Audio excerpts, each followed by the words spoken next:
So I'll begin with a word of prayer once I get up here. Dearly Father, we again thank you for this time we have to meet together and to study your creation. Just pray that you'd guide our steps today, Lord. In your name I pray, Lord Jesus. Amen. So, Audric, if you were telling me that you wanted to meet by Zoom today and I missed it, I'm sorry. But I think you're in the middle of things. But I'm keeping an eye on my phone just in case you pop up. I don't think you are. So we'll go on here. So we have now entered the algebra portion of this course. And so I'll just remind us the definition to start with again here. So a Lie algebra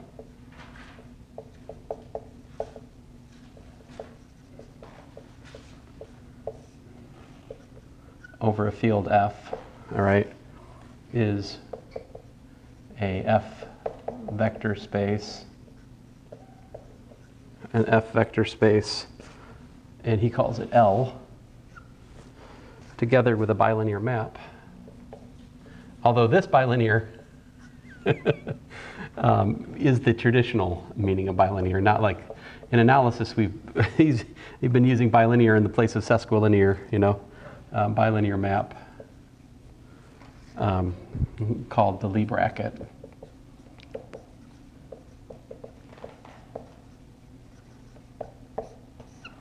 And the notation for that is like this. So it goes from L cross L back to L again, such that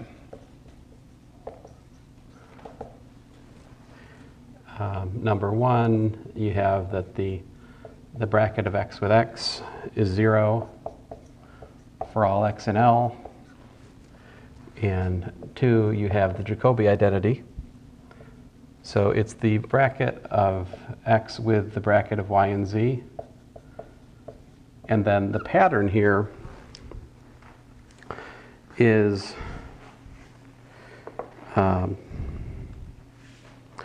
that you cyclically permute these, all right? So just think about pushing the y like this way. So the next thing we'd get would be like y with z and x. And then push z over z with x and y. All right, so this is the Jacobi identity.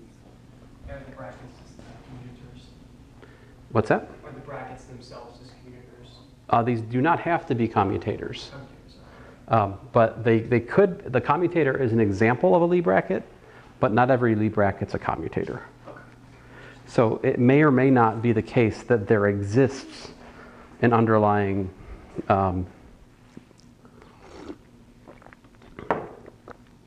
associative algebra. Well, we'll talk about the examples here in just a second. So, all right, so that's again, this is the Jacobi identity, which is, you know, presupposed for a Lie algebra, Jacobi identity. These are named in honor of Sophus Lie, who again I told you some about the origins of his study of transformation groups and all that. But yeah, let's see here. So sometimes there's probably a book out there somewhere that will make the next thing part of the definition, but like a fundamental lemma.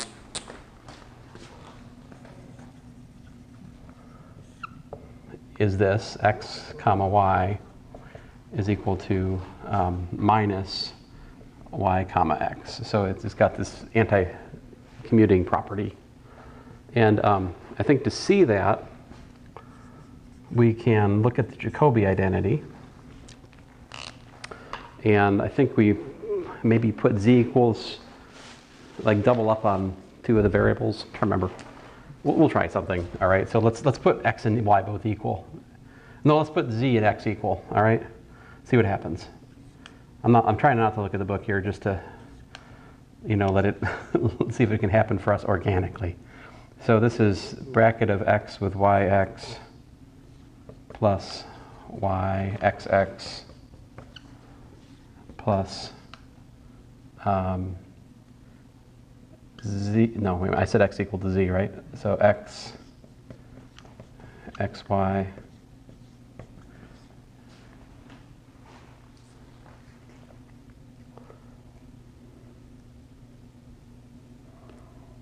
now we've assumed that this is 0,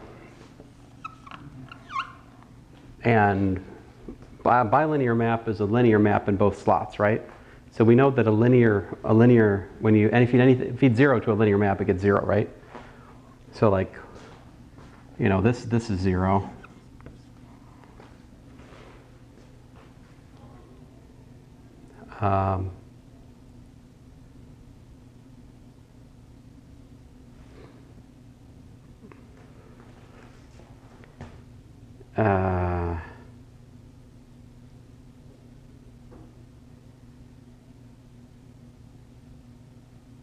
I don't know. I don't see how that gets us to x bracket of xy is equal to minus. I mean, I could see that this is consistent with the claim of the lemma. All right, fine, I'll break down and look at the book.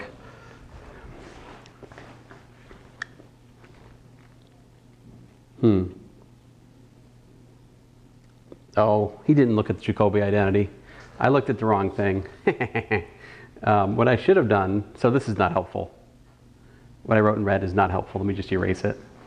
I mean, it's true, but useless, okay? So what he did in the book was to look at x plus y with x plus y, which would make more sense. See, because we know that if we look at the Lie bracket of x plus y with itself, by axiom 1, that's 0, right? But on the other hand, we can use bilinearity to break this up into xx plus xy plus yx plus yy. That's equal to 0.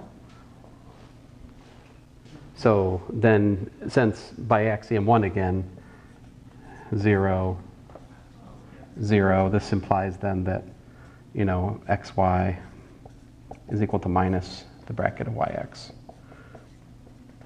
Okay.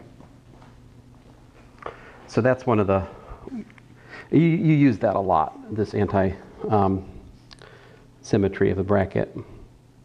And so like, now he does mention that if you're in characteristic 2, then things might be different, but we don't care about characteristic 2, so I'm not going to worry about that. All right, so then I'm going to go on to some examples. And, all right. So actually I'm going to, man, I was going to get a new marker when I was over in the math department, and I neglected to do it. Oh, my markers are getting kind of lame. Hopefully I'll find a fresh one in here. So example 1, all right, if, so like if A is an associative algebra,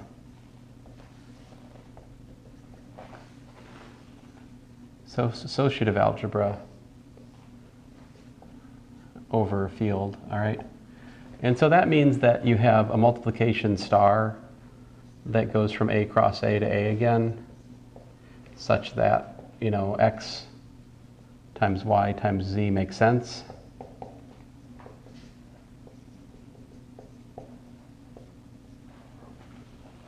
Right? So this is an associative algebra. It's got an associative product, and again, that product, much like the Lie bracket, is assumed to be bilinear, right? So like you have bilinearity of the product. You can make further conditions, like you can look at a commutative algebra. So you can assume that the product is commutative. I won't do that. But if you have an associative algebra, then there is a simple way to define a Lie algebra over any associative algebra. So you can define L equals to A subject to bracket A cross A to A defined by, what we do is just this, x comma y is by definition x times y minus y times x.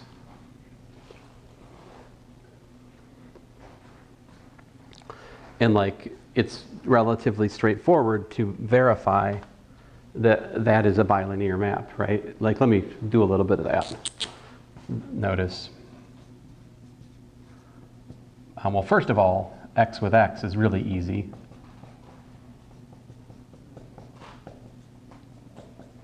So we have axiom 1, you know, the bilinearity.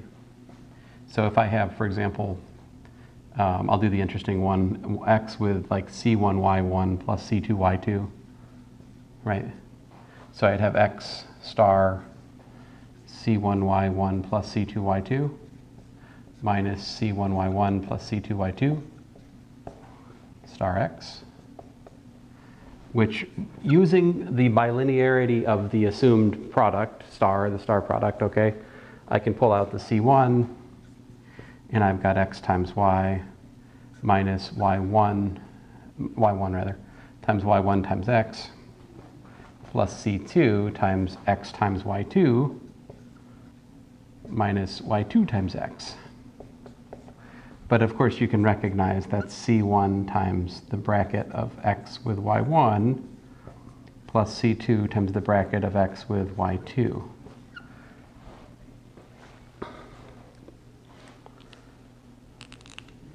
So there's linearity in the first slot. You can prove linearity in the other second slot. We can prove linearity in the first slot through a very similar calculation, all right? Then what's left? We got to check the Jacobi identity, right? How does the Jacobi identity go here? All right, I'm a glutton for punishment. Let's do it. Let's do it. So let's check out the Jacobi identity for this commutator bracket. So I would have, I'm going to use A, B, C rather than X, Y, Z. So I want to look at A, commutator, B, commutator, commutator, and then B with C, A, and then the bracket of C with A, B. And I'm going to do all of this in the context of the this associative algebra, right? I will soon regret using a star for the notation, but here it goes. So we have A star B comma C minus B comma C star A plus B times CA let's see here, plus minus rather CA star B, and then plus C times the bracket of A and B. I could say commutator here, that wouldn't be wrong. I keep stopping myself from saying it, but I don't need to, because this is the commutator bracket.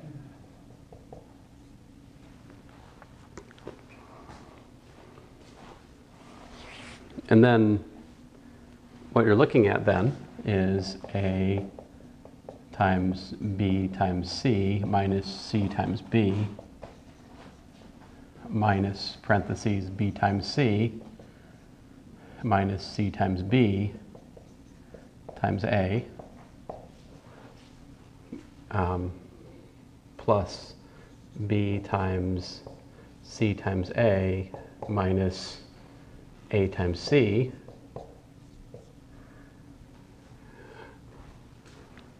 and then minus parentheses C times A minus A times C times all times B plus C times A times B minus B times A minus parentheses A times B minus B times A times C. All right.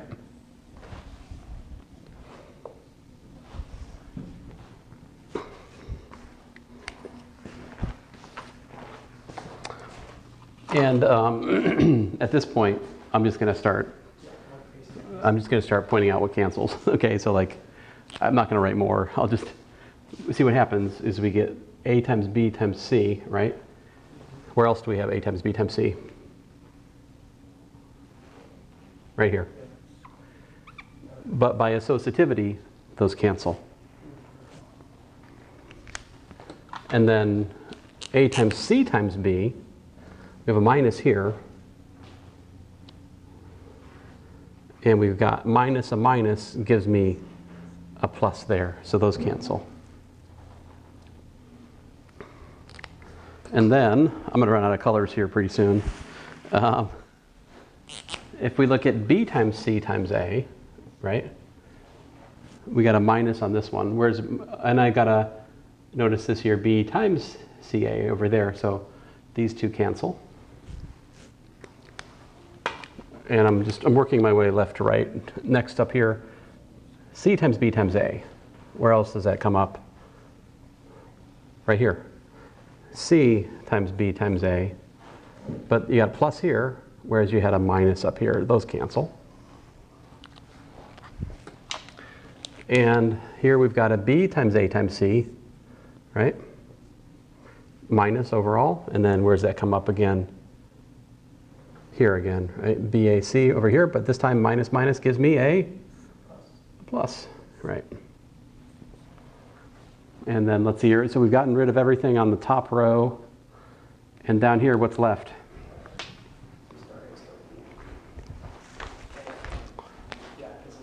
Yeah, this guy and this guy, which is minus CAB plus CAB. And you see, associativity was key, right? If we didn't have an associative product, then we wouldn't get this identity working out, but we do. So what that means, and I wanted to do this in general so that we don't have to do it again. All right, so anytime we have an associative product, if we have an algebra with an associative product, then we can build a Lie algebra with a commutator bracket. So yeah, it's nice. So the example 2, how about this? So we can take basically L equal to Rn by n. Of course, you could make this Fn by n if you wanted. I'm just doing it real just to, with the commutator of A and B equal to AB minus BA. And here, I'm talking about matrix multiplication. But the thing is, matrix multiplication is an associative multiplication. Therefore, the commutator bracket satisfies the Jacobi identity.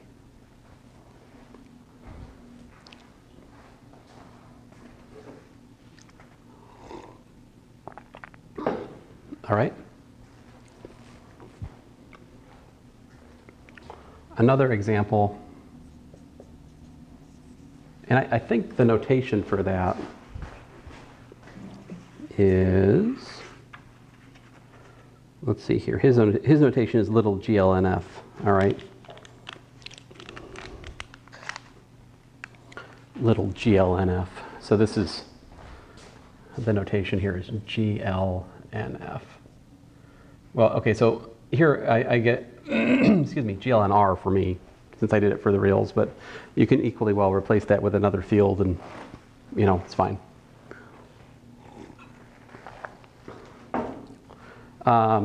We could let L equal to, let's say, A in, glnr, if you like, such that Aij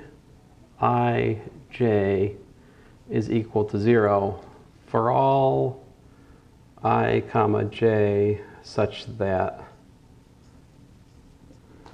well, you help me out here. I want them to look like this.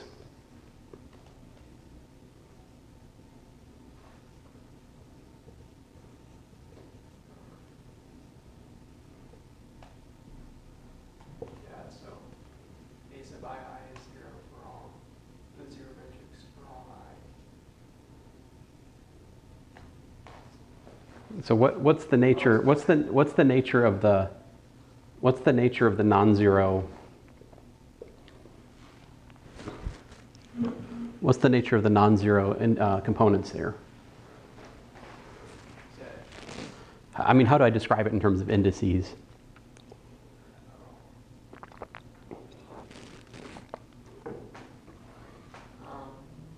Ij such that what condition do I need to put on Ij? A sub I plus a sub I, and then I plus 1 for I is greater than or equal to 1. Wait, what is that? Oh, I think I thought of it. What we want is it's 0 whenever I is greater than or equal to j. Oh, yeah, okay, great. So you call like 2, for example, 2, 1 is 0. I'm sorry, I mean, these are all zeros too, okay? Yeah. So these are called strictly upper triangular matrices, right? Strictly upper triangular.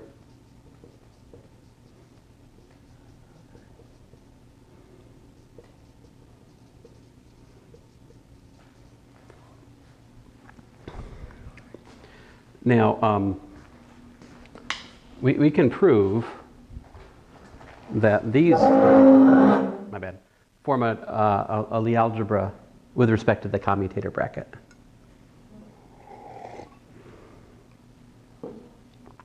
There's really a calculation I should do before we get any further, though, just because to like prove my example 3 is a Lie algebra, I'd like to know something else. Let's see here, where should I think I can erase the original definition. We'll be okay.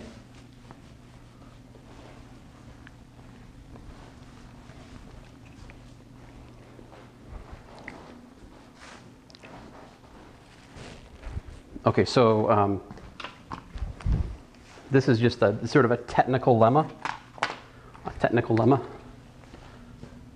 So here's some technical comments. So for our n by n, well, I guess you could say for fn by n, for the n by n matrices, okay? So first of all, any matrix A can be written as the sum over I and j of Aij, Eij. And more than that, Eij can be written as Ei Ej.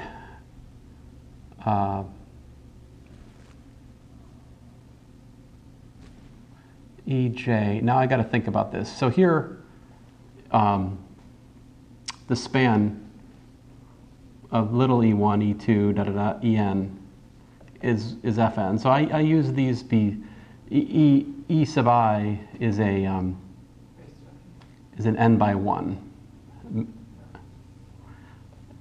for each I, and so if I want Eij to be a basis for the n by n matrices, it has to be an n by n matrix.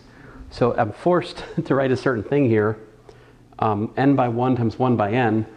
So to make this a 1 by n, I put a transpose here.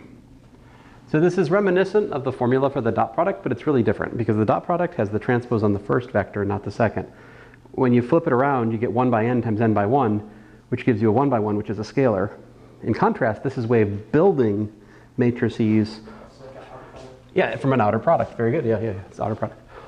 And so, and then you can easily figure out how this works. See, if you take, if you calculate, for example, Ek, Eij, El, and to make that make sense, this is n by n, so this would have to be a transpose. But that would be Ek transpose Ei, Ej transpose El, which would, by the way, be Kronecker delta Ki, Kronecker delta Jl. Which is a fancy way of pointing out that Eij is the matrix which is,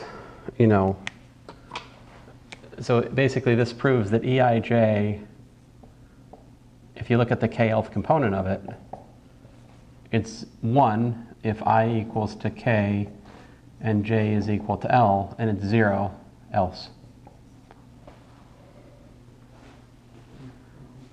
Okay, so these are the fundamental building blocks for matrices. And if you have a description for a subalgebra, or a subset rather, of n by n matrices, then knowing about, then you can often use these to, they may not be the basis for your algebra, and we'll talk more about basis for the algebra here very soon, but they oftentimes can be used to form the basis for the algebra. All right, so like,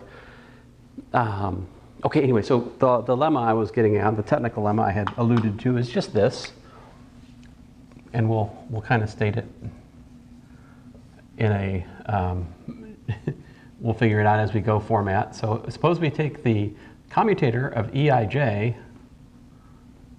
with EKL. How's that go? All right. Well, let's work it out, and then we'll put the answer, okay? So here's the proof for the claim we don't know yet. So I want Eij, my bad, Eij, comma, EKL. All right. So this is Eij, EKL minus EKL, Eij, which is actually, let's see here. Oh man, see, I really should have, dummy. Prelemma. Prelemma. Prelemma. So what happens when you just multiply two of them? So it's, well, let's think about it. This is EI transpose. No, wait, no, EI. This is EI EJ transpose times EK EL transpose. So the middle ones give you a Kronecker delta, JK, and then you have EI EL transpose, which is Kronecker delta JK big E I L. So this is my prelemma, namely that the product of Eij with EKL is equal to Kronecker delta JK EIL.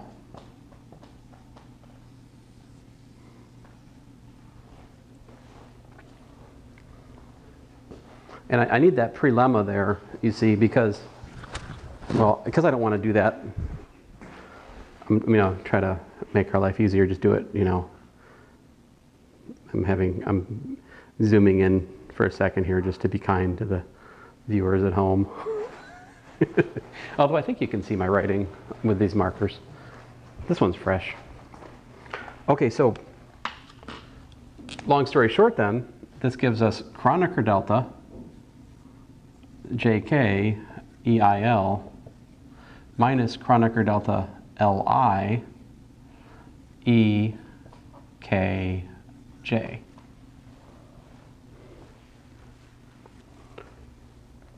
So apparently the thing I should have written up here is Kronecker delta JK EIL minus Kronecker delta LI EKJ.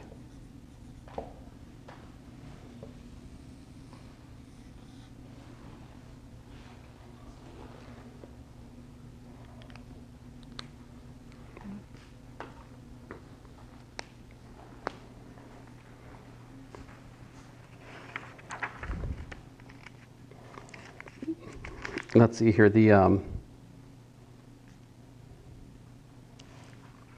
well, all right, so I guess technically this is his, I'm fussing about example 5.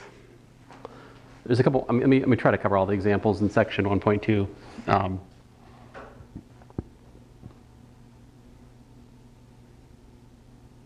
I think I need to get example 3 out of my system though, so I'm kind of, let me focus on that. Are we good on this part so far? Okay, so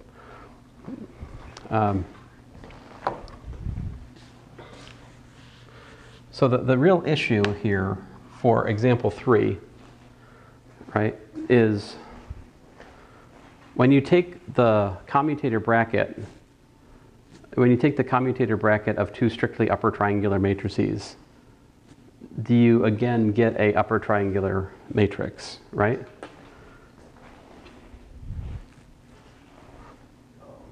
So if I from here, and I think his notation for this, he introduces on page 3, that's his BNF.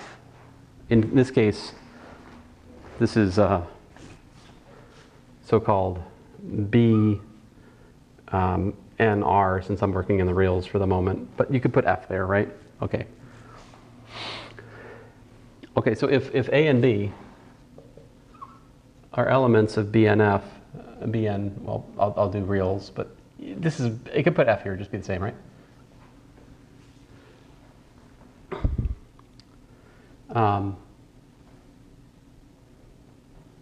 I suppose it suffices really, in this particular example, if we look at A times B,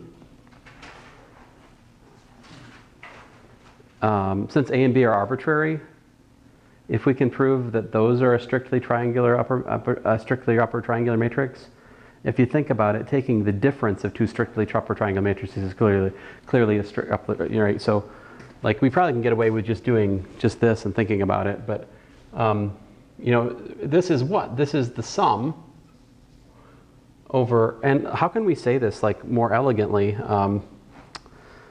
So strictly upper triangular have I less than j. Aij and then Eij, right? And then you've got the sum over k less than L of BKL, EKL. And so what you're looking at then is the sum over I less than j times the sum k less than L, right? And you got yourself Aij, BKL, and then you're multiplying this times this, right? So how does that simplify by the lemma we were just talking about? It's actually just by my prelemma actually. Kronecker delta JK E I L, right? So this puts J equals to K. See, this Kronecker delta is only non-zero when J is equal to K. Oh, okay. So yeah, I mean, you end up with the sum over, I less than L actually. And we have I,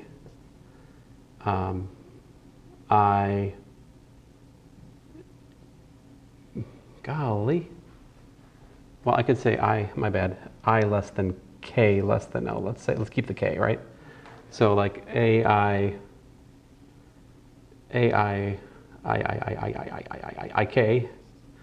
BKL, EIL.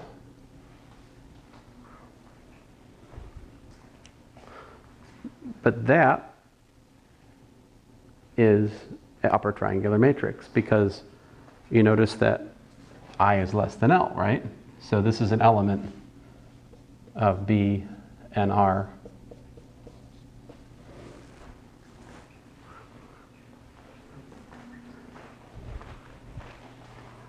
And of course, if we can do it for AB, we can do it for BA. And if we subtract them, right? I'm zooming back out here. And if we subtract them, we still are in the space, right? So this shows you that BNR, I mean, it essentially shows you BNR is closed under lead bracket of commutator. So likewise, BA is an element of BNR, Hence, the bracket AB, which is AB minus BA, is an element of BNR.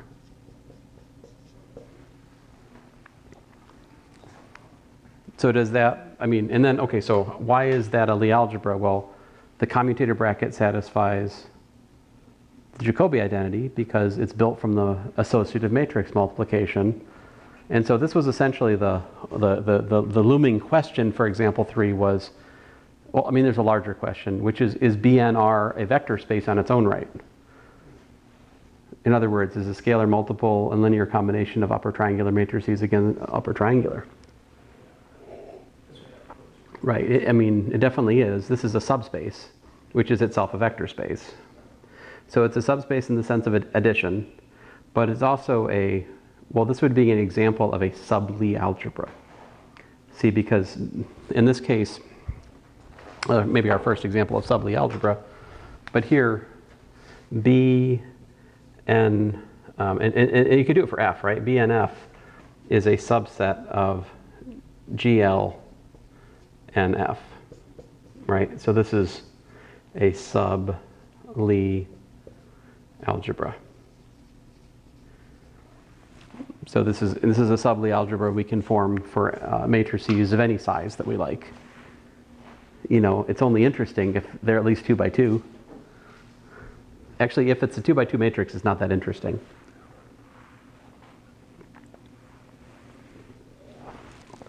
That brings me back to the other examples I haven't covered yet. All right, well, I think you'll remember my technical comments as we need them for future purposes, right? So if you were to do the homework in this course, this business I just gave you about, you know, the basis for the n by n matrices, it's super helpful because otherwise you find yourself writing out pages and pages of matrices of arbitrary order, and it's like it's a real pain. So this notation is the way to answer questions about matrices of arbitrary size in such a way that you're not fudging it. Like you can make concrete, complete arguments with this notation. It's why it's better. Let's see here. Example 4. So let L equals to V, where V is vector space over F, and define the bracket on L by xy is equal to 0 for all x and y in V. This is a Lie bracket. It's exceedingly silly, but yeah. So this is called the trivial Lie algebra.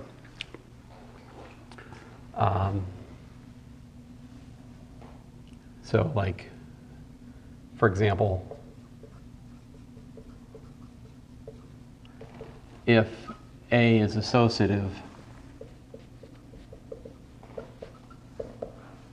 algebra over F, and the product x times y is equal to y times x for all x and y.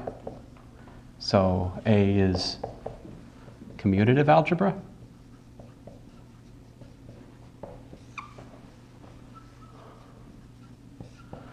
Right? Then the commutator bracket is equal to 0 for A. In other words, so the commutator bracket gives you the induced Lie algebra for an associative algebra. Every associative algebra can be made into a Lie algebra by the commutator bracket. So if your algebra is a commutative algebra, then you're just defining the trivial Lie bracket with the commutator bracket. So it's not particularly interesting, but I mean, it's interesting, but there it is. So one of the deeper questions to ask in Lie theory is, okay, so I can take an associative algebra, right? And I can make it into a Lie algebra with a commutator bracket. So a corresponding question to ask is, given any Lie algebra, can you realize it as the commutator algebra with respect to some associative algebra? And I think the answer to that is yes. It's called the universal enveloping algebra, which is beyond this course, but there is such a thing. Example 5, you can talk about GLV, which is like T from V to V, T linear transformation on vector space V over F.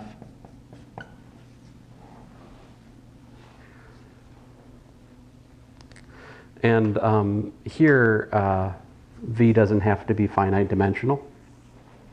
Okay, V could be infinite dimensional, so this doesn't have to be the same as the matrices. Okay? And this is well, first of all, this is an associative algebra. The reason this is an associative algebra is that you can study composition of map transformations. So like it makes sense to talk about T composed with S composed with U, whatever, where these are transformations. So because we're talking about function composition actually, and function composition is associative. So composition of linear transformations on a vector space is associative. So this gives you an associative algebra under composition.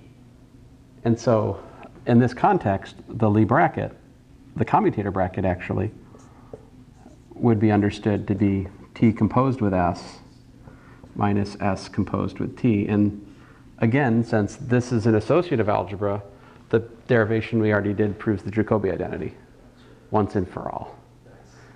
Yes. One Jacobi proof is enough.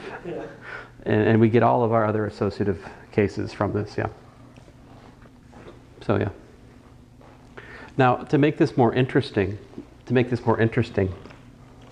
I'll do an example 6 where we'll let V, let's say V is actually, I don't know, smooth functions on the real line, right?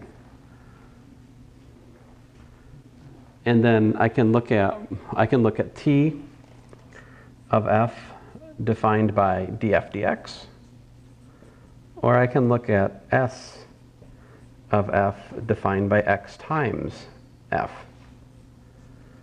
So multiplication by X versus df dx. These are, in fact, both linear transformations. The derivative's linear. If you look at the second one, you can easily see it's linear as well. If you put F1 plus F2, it's clearly additive. You can pull a scalar out. Right. Natural question, what about these operations? Do they commute? Yeah, they do not. That's right. So let's calculate the commutator of T and F. T and S, rather. Well, that should be T composed with S minus S composed with T, right? But to understand how what an operator is, usually you have to feed it a function to understand how it actually works. So we'll do that. So we let T, the commutator of T and S, act on a function F. That's T of S of F minus S of T of F. And so what you're looking at then is d dx of X times F minus X times df dx. But then the product rule here gives us df dx plus X df dx minus X df dx. So you see those cancel, and we're just left with df dx. So since this holds for all F, right, we get that the commutator of t and s is actually equal to d dx, right? Or more to, I mean, and which is what? That was t, right? Or as the notation you'll sometimes see in physics would be something like the commutator of d dx, right? With x is equal to d dx, apparently.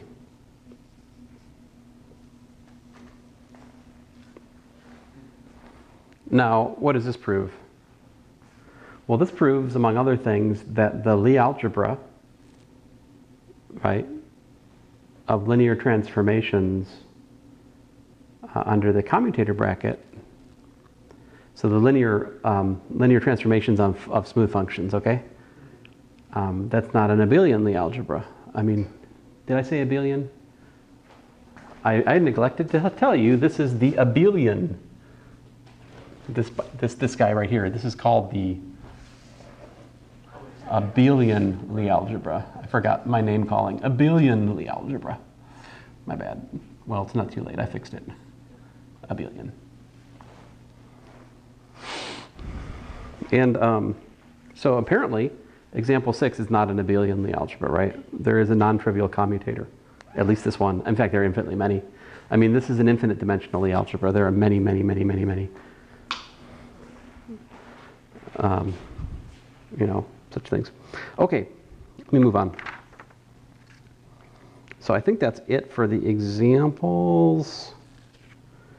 Oh, SLN, right? We can talk about SLN is another sub. So we had BNF. How did we define SLN last time? We did that, right? Yeah, so the term is not uniform. No. Oh, okay. Yes, that was big SLN. Okay. Yeah. Oh, sorry. No, you're fine. Let me put it up on the board here.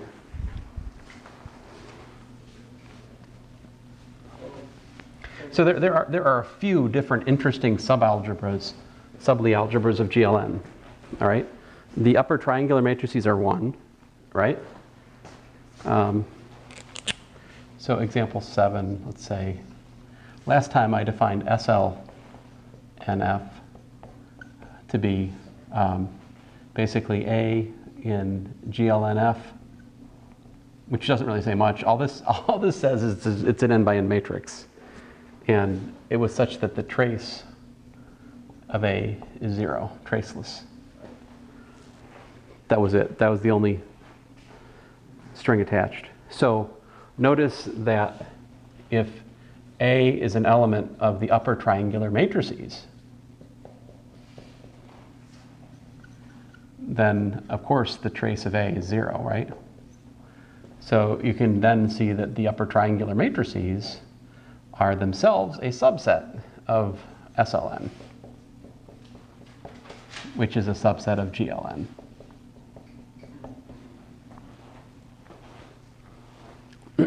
Of course, not every traceless matrix is upper triangular, right? I don't. Does he have notation? I don't see his notation for it yet. But if you can do upper triangular, what else can you do? Lower triangular, right? Does he? Oh man, I've already messed it up. Dang it! I can't read my own stupid book. Well, it's not my book, but yeah. So I got it exactly backwards. Good job. So this is. So sorry, guys. Let me fix it. I've switched my B and my N. So he uses N for the strictly upper triangular, according to what I just read on page 3. And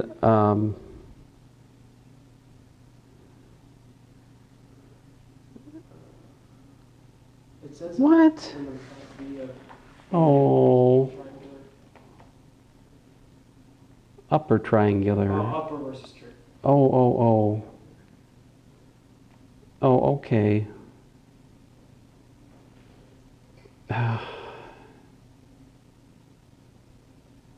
All right. It's not what I was thinking. So I'm almost okay. I just need to replace n. That's fine. Now my b was his n. So I've been looking at strictly upper triangular, but strictly upper triangular. So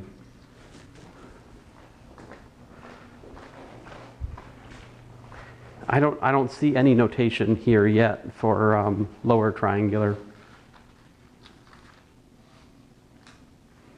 You're fine.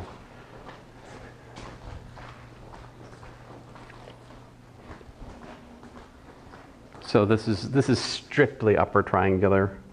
So his notation is, let me erase this.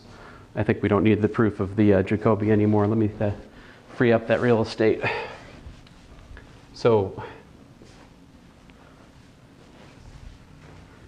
sorry, I should have hunted these things down before class, my bad. So B N F, this is A in GLNF such that Aij is equal to 0 for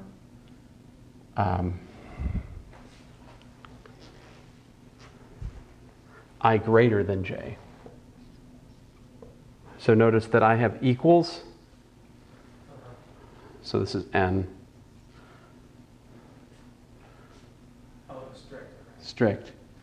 And I don't, oh man, look at that. I was sloppy too. See this? Wait, n is strict. Is the strict. Oh! These are dual, right? These are the non-zero part. So if it's 0 for less than or equal to, then it's non-zero for I less than j. So if I want to look at what's a typical element of B and R, I do less than or equal to. You're already saying. See, so like here, I would put equals here, I would put equals here, I would put equals here and here, here and here, and I'd have to change these n's back to b's. And then you'd be looking at a proof that the upper triangular matrices form a Lie algebra. All right. So, okay, so then, all right. So, going back to my example 7, I'm so sorry. What a mess. This is not complicated, guys. It really is not complicated. Seriously. So here, this is not true with it as is written, but I have to, the strictly upper triangular ones are traceless, all right? So this is true. However, I wouldn't assume that Bn F is not necessarily a subset of SLN F. For example, the identity matrix, right? You could have like 1 with zeros elsewhere. This is an element of the upper triangular matrices, right? But that is not in SLN. Little SLN. Big SLN, it's in there because the determinant of that matrix is 1. So it is in the multiplicative, the Lie group, but not the Lie algebra. So you have this nesting of Lie algebras. The strictly upper triangular are a subalgebra of the special Lie algebra, SLNF, which is a sub-Lie algebra of GLNF. It is true, of course, that the BNF is a what? It is a subalgebra of GLN. I mean, that's true. All right. And I have yet to locate his notation for it, but yes, all of these things could just as well be done for lower triangular. He doesn't seem to have a notation for that as far as I'm seeing here. So I guess he's like, upper is enough, which is fine. Well, these characters, they're interested in the algebraic structure things, right? They're not so much interested in, defining all possible examples or anything like that, right? I mean, well, that's only partly true. They are actually interested in defining all possible examples up to Lie algebra isomorphism, which is what we need to talk about next. So, before I do that, though, there's another technical thing we should talk about. And that is, well, you know what? I'm just going to let it. It's in the book. Let's get to it when we get to it. So let me just follow the book.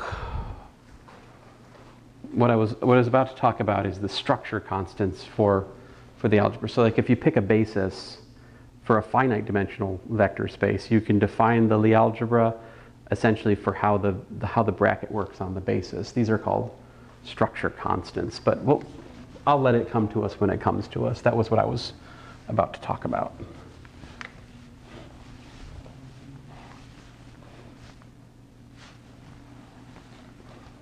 That would not be possible for what I'm currently erasing, because this is infinite dimensional, so you can't define that Lie algebra by structure constants because it's an infinite dimensional example.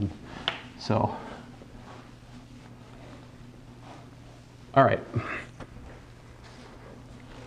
So, so what is what's a Lie subalgebra?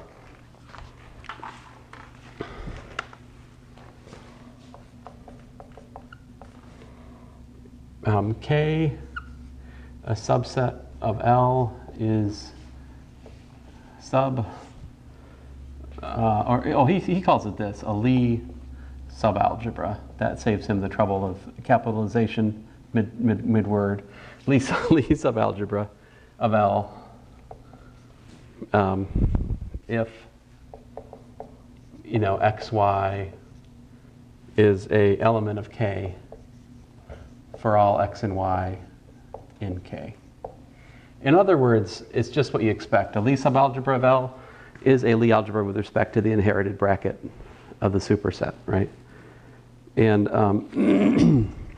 so I showed you some examples of that already. Now, the other thing you can talk about, and this will be part of a more interesting and deeper thread as we go on in here, is the ideal and ideal. An ideal of a Lie algebra L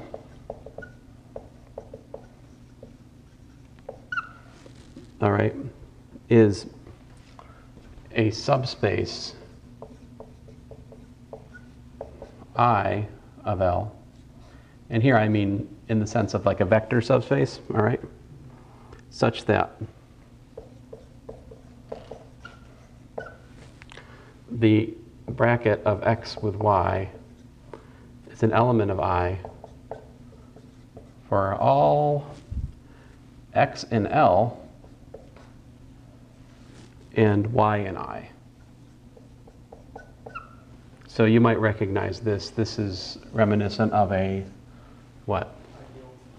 Like a normal subgroup in group theory, or an ideal in ring theory, right? It's got that, as Dr. Sperano likes to call it, uber closure. Is he still calling it uber closure? Okay, good. So, in ring theory, we have to distinguish between left and right ideals when you have a non-commutative ring. Here we don't have to do that because we have bracket of x comma y is minus y comma x. So there's just ideals. There's not left and right ideals here. So that's good. Let's see here.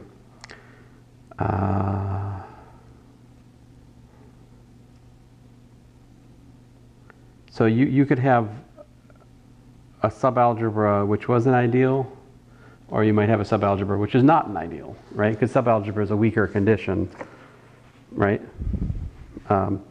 So he says the upper triangular matrices are a subalgebra, but they're not an ideal. But he says that SLN is an ideal of GLN. And let's see here, so like claims, let me just write these claims down. So the strictly upper triangular